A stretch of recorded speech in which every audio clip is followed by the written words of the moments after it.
एक बार एक गुरु शिष्य चले जा रहे थे।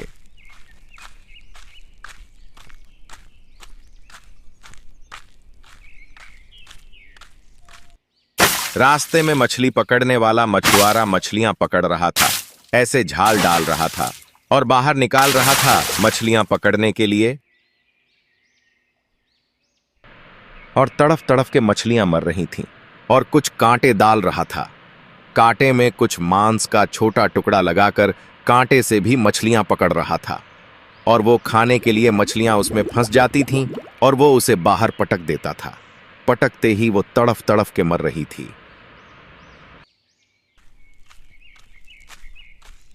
अब उस शिष्य ने पूछा, है गुरुदेव, ये जो प्राणी इतनी हिंसा कर रहा है, इसका क्या फल मिलेगा और कब मिलेगा? क्या होगा इसका? क्या इसको पाप नहीं लगेंगे? अब गुरु बोला, बेटा, फिर बताऊंगा इसकी बात। इसका उत्तर फिर कभी दूंगा। अभी आजा मेरे साथ।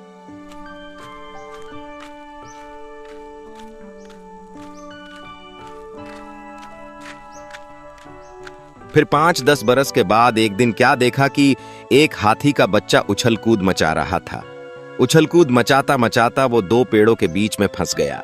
उछल कूद करने के चलते वो 2 पेड़ साथ में थे, उनके बीच में फंस गया और फिर वो खींचातानी करते करते बड़ी मुश्किल से उसमें में से निकल तो गया, पर छिल गया सारा।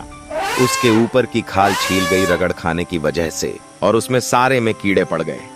पूरे शरीर को कीड़े खा रहे हैं बिना गिनती के, और वो चिल्लाता चिल्लाता जा रहा है। और एक दिन वहीं वह दोनों गुरु और चेला जा रहे थे।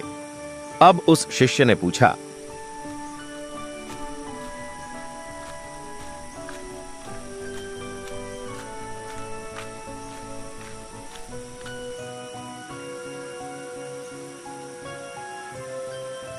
हे गुरुदेव, ये प्राणी कितना कष्ट में है।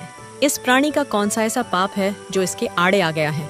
तब गुरुदेव ने कहा, बेटा, ये वही मछुआरा है जो तब मछुआरा था और मछलियां पकड़ रहा था और वो तड़फ तड़फ के मर रही थी।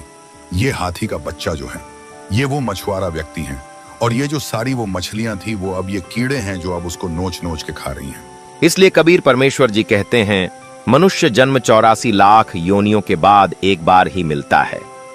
इसमें अच्छे कर्म करने चाहिए और सच्चे गुरु से नाम दीक्षा लेकर सद्भक्ति करनी चाहिए और मांसाहार नहीं करना चाहिए।